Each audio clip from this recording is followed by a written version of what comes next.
আচ্ছা, একটু ভালো করে দেখে বলো তো আমার এই ব্রাইডটিকে তোমাদের দেখতে কোনো অংশে ইন্ডিয়ান লাগে?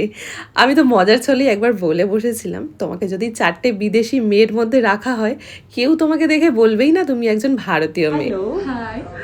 আচ্ছা, এক্সাইটেড তুমি? প্রচন্ড, কারণ তোমার সাথে আমার আজকেই প্রথম হ্যাঁ, মানে দেখা। দেখা এবং কথাও। হ্যাঁ, তোমার আগে সাথে আমি একবারও চ্যাটে কথা কথা হয়নি। বলেছি, কিন্তু তোমার যেই হোক অ্যাসিস্ট্যান্ট, সে আমাকে খুব ভালো গাইড করেছে। গাছড়া কেনা হোক, সব কিছুই হোক। আর তোমার বুকিং পেতেও আমার মানে প্রচুর ফোন করেছি অনেক আগে, 1 বছর প্রায় হয়ে গেল, আচ্ছা। 11 মাস আগে, 10-11 মাস আগে আমি বুকিং করেছি তোমাকে, কারণ আমি ভিডিও দেখে পুরো পাগল হয়ে গেছিলাম তোমার কিছু কিছু ব্রাইড ভিডিও দেখে। ঢোকার সাথে সাথে তো বাবা প্রচুর গেস্ট হ্যাঁ, পেলাম। আমার ফ্যামিলির প্রচুর মানুষ তোমার ফ্যান। যখন সবাই জিজ্ঞেস করেছে, আমি মেকআপ পার্সন নই একদম, হ্যাঁ, আমার মেকআপ নিয়ে একটা ফোবিয়া আছে। আমার মনে হয় আমাকে সাজলে বাজবে না, তোমাকে সাজলে ভালো লাগবে। তো আমার একদম মানে তোমার উপর ছাড়ছি, আমি কিছু তোমার লুক রেখেছি তোমারই করা, সেগুলো তুমি দেখবে, যেটা তোমার ভালো লাগবে করবে। আমি একদম পিওর বাঙালি সাজতে চাই। আর তোমার সবাই ফ্যান, সবাইকে যখন জিজ্ঞেস করছি যে কে করছে, বলেছি মৈত্রী করছে, বলছে আর কিছু চিন্তা আছে। ঢোকার শুরুতেই সুন্দরী ব্রাইডের এমন প্রশংসায় পঞ্চমুখ হতে দেখে আমারও বুকটা ফুলে ফেপে উঠল।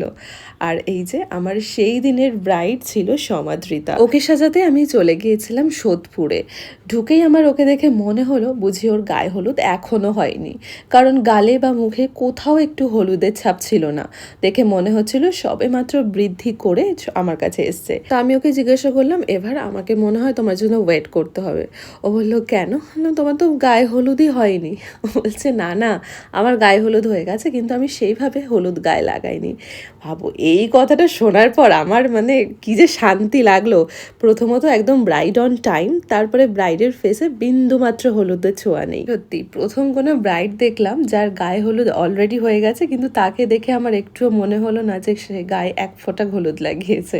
এটা কিন্তু মেকআপ আর্টিস্টদের কাছে বেশ মানে একটা বেশ ভালো বিষয়। যাই হোক, ও আমার কাছে ডিমান্ড করেছিল আমারই একটি ব্রাইডের ফটো দেখিয়ে, একটি না দুটি ব্রাইডের ফটো দেখিয়ে, যে তুমি আমাকে একদম এরকমই সাজাবে। মানে সেটা আই মেকআপ, সেটা কলকা, সেটা হেয়ার, যা কিছুই আমাকে দেখিয়েছিল। আমার নিজেরই ব্রাইডের ফটো ছিল।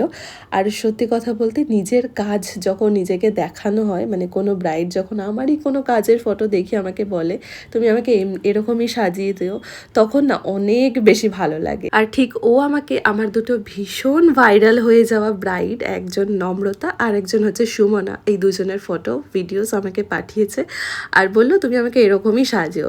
আমি তো বেশ খুশিতে ওর মেকআপটাও শুরু করলাম। সমাদৃতাকে আমার একটু অন্যরকম, মানে একটু বিদেশি লাগার মেইন কারণটা ছিল, একটা কারণ নয়, দুটো কারণ ছিল। প্রথম কারণটা ছিল ওর এই সুন্দর দেখতে অপূর্ব দুটো চোখ। আর একটা কারণ ছিল ওর চুলটা ন্যাচারালি কালারটা কিন্তু ব্ল্যাক ছিল না। বাইরের অতিরিক্ত গরমের কথা মাথায় রেখে আমাকে অনেকটা কেয়ারফুলি মেকআপটা করতে হয়েছিল, কারণ তোমরা জানোই যে এখন এপ্রিল মাস, সামনে মে মাস, তো কতটা হিউমিডিটি বেড়ে যাবে বা কতটা এখন বাইরে বেরোলে গরম। আর দেখো, ও কিন্তু আমাকে সেই নম্রতারই সাজটা, মানে ও যেই কলকা করেছিল সেটাই বলেছিল করতে। আমি নিজে একটা অন্যরকম কলকা বার করেছিলাম, কিন্তু যেহেতু ও আমাকে বলে বসলো যে তুমি এটাই করো, তো আমি ঠিক করে নিলাম হ্যাঁ ওটাই করব। আর তোমরা দেখে জানিয়ে তো এই কলকাটা তোমাদের কেমন লাগছে। দেখো, চোখগুলোর এমনি এত সুন্দর যে যাই আই মেকআপ করি না কেন সেটা খুব সুন্দরভাবে ভিজিবল হয়। আচ্ছা, এই ধরনের মেকআপ বা ওয়াটারপ্রুফ মেকআপ বা একটা রিয়েল ব্রাইডকে সাজাতে গেলে কি কি জিনিস মাথায় রাখতে হয়, সেটা কি তোমাদেরও আমার কাছ থেকে জানতে ইচ্ছে করে?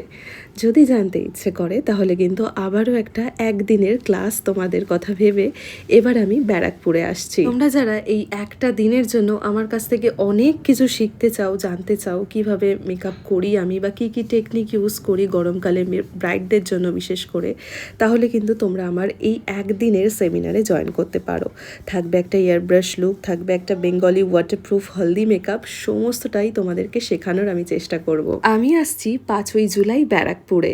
আর এই ক্লাসটায় থাকার জন্য তোমাদের কিন্তু অবশ্যই এই স্ক্রিনে দেওয়া নাম্বারটায় যোগাযোগ করে নাম রেজিস্ট্রেশন করে নিতে হবে। আর হ্যাঁ, সিট কিন্তু ভীষণভাবে লিমিটেড, তাই তোমাদের আজই যোগাযোগ করে নিতে হবে। আচ্ছা চলো এবার ব্রাইডের কাছে ফিরে যাই। ও আমাকে পরপর বেশ কয়েকটা হার দেখিয়েছিল। একটা একটা পড়াতে পড়াতে আমি ওকে বললাম, আচ্ছা এই হারটা শেষ হবে কবে? তুমি তো পড়েই যাচ্ছ। আমাকে বললো সবই পড়তে হবে গো, কিচ্ছু করার নেই। আমি না সত্যি তখন ভাবছি যে এত হার কিভাবে আমি সেট করব। তার উপরে এই যে জড়োয়ার যেই হারটা দেখছো, এটা তো পড়তেই হবে জানো, তোমাদের যাদের কাছে রয়েছে এই ধরনের হার, এটা যে কত বছরের পুরনো হয়। মা ঠাকুমাদের সময় এই হারটা দেখা যেত, এখন তো আর দেখাই যায় না। চাইলেও আর এখন এই রকম হার আমরা কিছুতেই বানাতে পারবো না। সমাদৃতারও ইচ্ছে ছিল এই হারটা পরার, তাই আমি ওকে সেইভাবেই একটা একটা করে পরাই। আমি সাধারণত বেশিরভাগ সময় 3টে হার পরাতেই বেশি পছন্দ করি। যারা আমার পুরনো ভিডিওগুলো দেখো বা আমার কথা খুব ভালো করে শোনো, তারা বুঝতে পারবে যে 3টে হারই আমার মনে হয় ঠিকঠাক আছে। একটা চোকার, আর একটা নেকলেস, আর একটা লম্বা সীতাহার। এছাড়া অনেকে আবার 2টো হারও পরে, একটা খুব ভারী চোকার, তার সাথে একটা লম্বা সীতাহার। কিন্তু সমাদৃতার অনেকগুলো গিফটেড, মানে অনেকগুলো পাওয়া হার ছিল বা ওর নিজস্ব কিছু হার ছিল, তো সেগুলো আমাকে সবটা পরাতে হয়েছে। আর দেখো এই যে মানতাসা, এটাও রয়েছে ওর 2টো, তাই এটাও আমাকে 2 হাতে করে 2টো পরাতে হয়েছিল। অমাতৃতার এই লোকটার ওপরে আমি ভীষণভাবে প্রেমে পড়ে গেছি। এত সুন্দর, এত স্নিগ্ধকে দেখতে লাগছিল। আর লিপস্টিকের কালারটা আমি ভীষণ হালকা রেখেছি, খুব গাঢ় লিপস্টিক বা খুব লাল রেডিশ কিছু পরাইনি, একটু নর্মালের ওপরে রেখেছি যাতে ওর পুরো লুকটা ভীষণভাবে কমপ্লিমেন্ট করে। আর এবার করব ওর হেয়ার স্টাইল নিয়ে কিন্তু আমার ব্রাইডের ভীষণ পরিমাণে প্যালপিটেশন ছিল। কিন্তু তোমরা যারা আমার ভিডিও দেখো বা জানতে পারবে যে একদম ফাঁকা হেয়ারেও আমি কিভাবে চুলটা ম্যানেজ করার চেষ্টা করি। আরও সেরকমই একটা ভিডিও দেখে একটু কনফিডেন্ট পেয়েছিল যে আর যাই হোক মৈত্রী আমার হেয়ারটাকে ঠিক করে দেবে। তাই একদম ওর ফেসে মানানসই একটা হেয়ার স্টাইল করেছিলাম। যদিও এটা ওর বলে দেওয়াই ছিল, ওই যে সেই সুমনার ভিডিও থেকে ওর মতোই ও হেয়ার স্টাইল করতে চেয়েছিল।